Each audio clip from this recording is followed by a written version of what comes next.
Praise the lord. నిజమైన స్వరం. August 15, 2026 Holi prayer home సంఘం వారి అనుదిన వాగ్దాన పరిచర్య. మీరు తృప్తిగా భుజించి మీ దేశములో నిర్భయముగా నివసించెదరు. లేవీకాండము 26వ అధ్యాయము 5వ వచనము.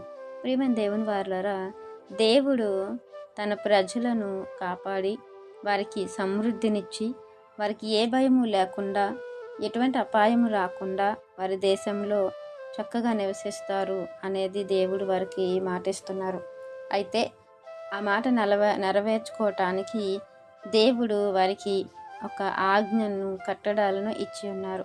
వాటిని అనుసరించి నడుచుకోమని చెప్పారు. అవేంటంటే, మీరు విగ్రహములను చేసుకోకూడదు, చెక్కిన ప్రతిమను కానీ బొమ్మను కానీ నిలవబెట్టకూడదు, మీరు సాగిల పరుటకు ఏదో ఒక రూపముగా చెక్కబడిన రాతిని మీ దేశంలో నిలపకూడదు, నేను మీ దేవుడినైన యెహోవాను అని ఇక ఆయన విశ్రాంతి దినమును ఆచరించమన్నారు.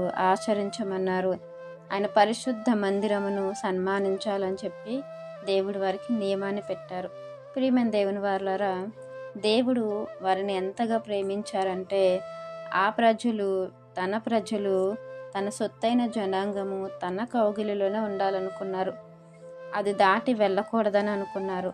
కాబట్టి వారికి అనేక రకాలుగా బుద్ధి చెప్పి మరలా ఆయన దగ్గరికి రప్పించుకుంటూ వారికి ఆజ్ఞలు, కట్టడాలను ఇచ్చి వారిని ఒక క్రమంగా నడిపించటానికి దేవుడు వ్యర్థమైన వాటిని నుండి వారిని దూరపరచటానికి దేవుడు ఎంతో చేశారు.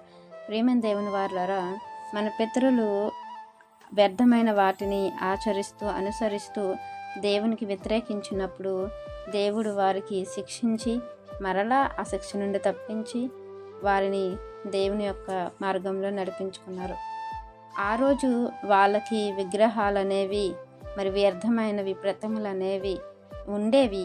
వాటిని అనుసరించేవారు. అయితే దేవుడు వాటి నుండి తప్పించారు. ఈరోజు మన వరకు మనం చూసుకుంటే దేవుణ్ణి విశ్వసిస్తున్నాం, దేవుణ్ణి నమ్మాము, దేవుని మార్గంలో నడుస్తూ ఉన్నా కూడా మన జీవితంలో విగ్రహాలు లేవంటారా? అది మనం ప్రశ్నించుకోవాలి. మన జీవితంలో దేవుని కంటే దేనిని మనం ఎక్కువ ప్రేమిస్తున్నాం? దేవుని కంటే దేనిని మనము ఆశ్రయిస్తున్నాం?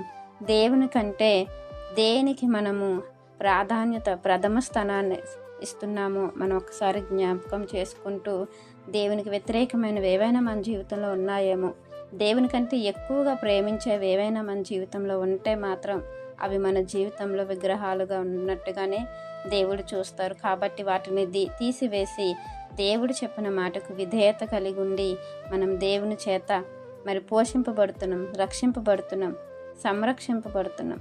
కాబట్టి అది గుర్తుపెట్టుకొని దేవుని అడుగు జాడల్లో నడవాలని, దేవుణ్ణి మహిమపరచాలని వాక్యం మనందరి జీవితంలో దేవుడు ఫలింపచేయాలని ఆశిస్తున్న వారు దైవజనులు బ్రదర్ నెహెమ్యా గారు. God bless you. ఆమేన్.